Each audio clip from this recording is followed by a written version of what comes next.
반갑습니다. 맘짱TV 성범이라고 합니다.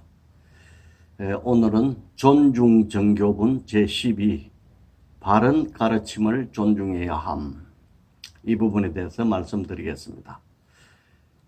다시 수보리야, 이 경에서 사국에만이라도 따라서란다면 이곳은 일체 세간의 전신 인간 아수라가 모두 부처님의 탓과 법당에서처럼 공양해야 함을 알아야 한다.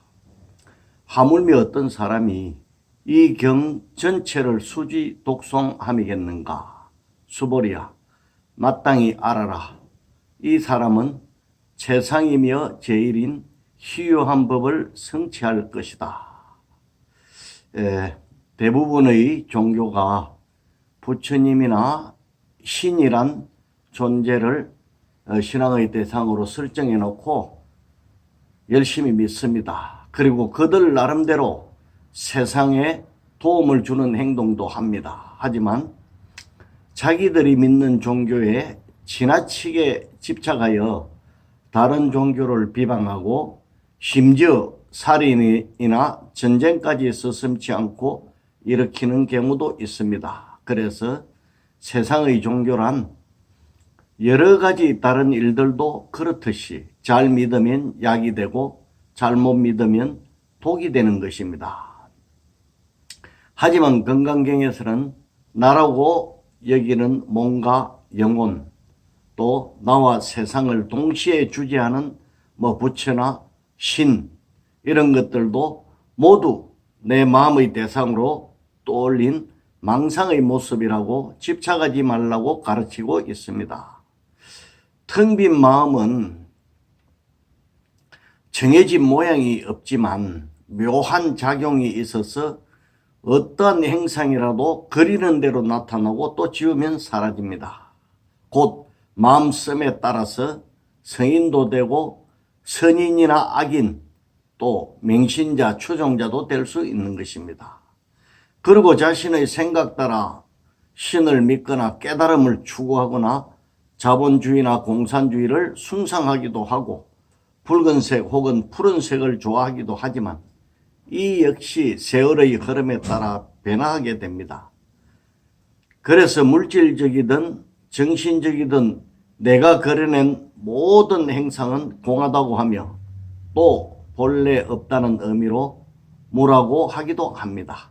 이는 아주 없다는 것이 아니고 망상으로 조작해낸 허상이라는 말입니다. 만약 우리가 생각하는 부처님이 정말로 실제하는 진실한 존재라면 그 부처님을 보는 순간 당장 부처가 되어야 할 것입니다. 왜냐하면 부처님의 참모습을 보는 것이 바로 깨달음이기 때문입니다. 하지만 모든 사람이 생각하는 부처님은 조금씩 다 다릅니다. 자기 마음으로 망상으로 그려낸 것이기 때문에. 그래서 보아도 깨달지 못하는 것입니다. 그래서 이렇게 자기 생각의 의지가 나타난 것이 진실한 것이다. 이것은 바른 가르침이 될 수가 없고 존중할 필요도 없죠. 그래서 어떤 신앙이든 마음 밖에 그려낸 대상을 믿고 숭상하고 그에 따르는 것은 바른 가르침이라고 할 수 없습니다. 하지만 건강경 사국에는 모든 행상이 허망한 이치를 바탕에 두고 닦아서 내 자신의 참모습을 바라보게 만드는 것이기 때문에 바른 가르침이고 모든 인간이나 신들이 숭상하고 모셔야 될 그러한 가르침이라는 것입니다. 이 마음의 백지에 그려낸 그림은 바로 우리가 가장 소중하다고 목숨 바쳐 매달리는 권력이나 사랑, 재물, 명예, 종교, 신, 부처 등 이 모든 것이며 이것들은 모두 생각에서 일어난 관념의 모습이므로 실상이 아닙니다. 그래서 어느 누구도 이것을 영원히 소유할 수 없고 또 대상을 통해서 깨달을 수도 없습니다. 생각이 끊임없이 변하듯 일체 행상들도 순간순간 변하고 또 마음이 변하면 그 가치가 상실되어 버리기도 합니다. 그런데도 수많은 사람들이 자신의 마음이 그려낸 허망한 것에 집착하여 서로 옳다고 다투면서 고통을 당하고 있습니다. 그러므로 대상이 희망하여 본래 없는 이치를 밝혀서 중생들의 나아갈 방향을 정확하게 제시한 건강경은 참으로 위대한 가르침입니다. 그리고 그 가르침의 핵심 사상을 짧게 요약해 놓은 사국에는 진리 가운데 보석입니다. 불자님들은 부처님의 사리가 모셔진 탑과 법당, 탑묘라고 했는데 묘는 불상이 모셔져 있으므로 옛날에 일종의 사당 개념으로 봐서 묘라고 한 것 같습니다. 이런 탑과 법당에 갖가지 공양을 올리고 예배합니다. 이 탑과 법당은 진리를 상징적으로 표현한 것이므로 사람들은 이곳을 진리를 체득하는 수행 도량으로 삼고 신성하게 여깁니다. 그러나 이를 더욱 근본적으로 유추해 본다면 부처님의 진정한 사리는 물질이 아니라 부처님께서 설하신 진리가 될 것이고, 또 진리를 빠짐없이 함축하고 있는 건강경 사국에는 부처님의 법신사리에 해당할 것입니다. 그렇다면 사국에를 설하는 곳은 부처님의 법신사리를 모신 탑과 법당에 해당하므로 당연히 모든 하늘신과 인간과 아수라들이 공양과 외를 올려야 하는 것입니다. 더 나아가서 어떤 사람이 이 경 전체를 받아 지니고 수지 독송한다면 이 사람은 최상이며 제일이며 희유한 법, 즉 이없는 바른 깨달음을 반드시 성취하게 될 것입니다. 본문으로 다시 돌아가겠습니다. 이 경전이 있는 곳은 부처님과 존중하는 제자들이 계신가 같느니라. 건강경은 부처님의 가르침인 진리의 말씀이기 때문에 법보라고 합니다. 불법성상보 중에서 법보라고 합니다. 또 누구든지 이 경전을 수지 독송하여 남을 위해 설하는 이가 있다면 부처님의 제자, 즉 성보가 되는 것입니다. 그리고 부처님이 설하신 법과 그 가르침을 따르는 제자가 있으면 부처님, 즉 불보도 함께 계시는 것과 꼭 같습니다. 부처님이 없으면 가르침과 제자들도 존재할 수 없기 때문입니다. 그래서 이 경전이 있는 곳을 부처님과 제자들이 계신가 같다라고 말씀하셨습니다. 이렇게 불법성 삼보가 계심으로 해서 불교가 성립이 되고, 이 삼보를 통해서 중생들이 윤회의 괴로움에서 벗어날 수 있습니다.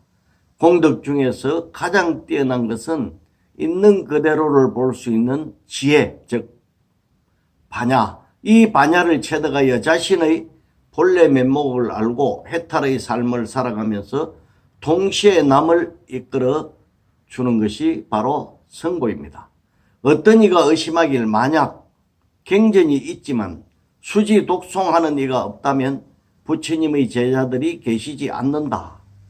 그러면 불법성 삼보가 갖추어지 있지 않기 때문에 설사 경전이 있다 해도 존중할 이유가 없다라고 말한다면 이는 시간과 공간에 집착한 생각입니다. 왜냐하면 부처님은 이 경전을 제자들이 있는 상태에서 그들을 위하여 설하셨고, 또 그 제자들이 수지 독송하면서 대대로 이어져 내려왔습니다. 그리고 그분들은 지금도 어느 곳에선가 이 경전의 이치를 현실 속에서 실천하고, 또 이러한 현상은 앞으로도 계속 이어져 나갈 것입니다. 그래서 이 경전을 수지 독송하면 누구든지 깨달음으로 나아갈 수 있습니다. 이러한 의미를 확대해 보면 이 세상 전체가 바로 사구계를 수지 독송하여 남을 위해 설해주는 성스러운 도량임을 알 수 있습니다. 반야를 체득하신 부처님은 권위를 내세우지 않으시고 마음이 언제나 고요하기 때문에 항상 깨어 있습니다. 이는 반야 지혜가 작용하고 있으므로 세상의 모든 것을 있는 그대로 볼 수 있게 되었기 때문입니다.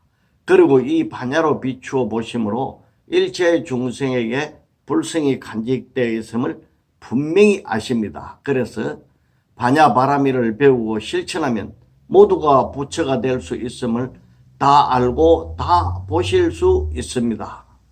그러므로 절대 평등한 진리를 설하면서도 제자들을 자신에게 종속시키지 않습니다. 평등의 이치를 실천하는 것이 진정한 하심이며 자비이기 때문입니다. 진리가 이 둘을 갖추고 있으므로 수행을 하면 할수록 자비와 하심은 더욱 깊어지고 더욱 커지게 될 것입니다. 그리고 불법성 삼보 가운데 성보가 성립됨으로 해서 중생들이 기하고 신행할 수 있는 바른 가르침이 후세까지 계속 이어지게 되었습니다. 그래서 불자님들이나 스님들은 성보를 소중히 여겨야 하며 건강경을 수지 독송하는 우리 또한 이미 성보에 참여하고 있음도 알아야 합니다. 여기서 한번 생각해 볼 문제가 있습니다. 건강경을 수지 독송한다고 아직 수행이 완성된 부처님은 아닙니다. 그래서 너무 높은 잣대를 들이대어 도반이나 스님들을 비난하지 말고 조금 부족해 보이더라도 예와 격려를 통해서 더욱 열심히 수행하도록 도와줘야 합니다. 그리고 자기가 경전을 잘 안다고 생각하면 그 지식을 남을 비평하는 데 쓰지 말고 자기의 마음 다스리는 수행으로 삼아야 합니다. 정말 진리를 아는 사람은 가장 먼저 자신이 잘났다는 생각부터 버리는, 즉 아직부터 버리는 것입니다. 비난은, 남을 향해서 비난하는 그런 비난은 부정의 에너지이므로 파괴로 나가고, 예와 격려는 긍정의 에너지이므로 성장으로 나가게 합니다.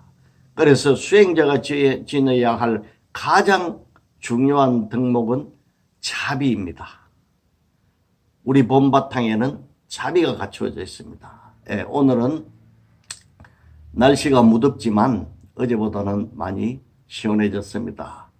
여러분들도 계속해서 수행이 정진이 되어서 행복한 삶 누리길 간절히 바라겠습니다. 감사합니다.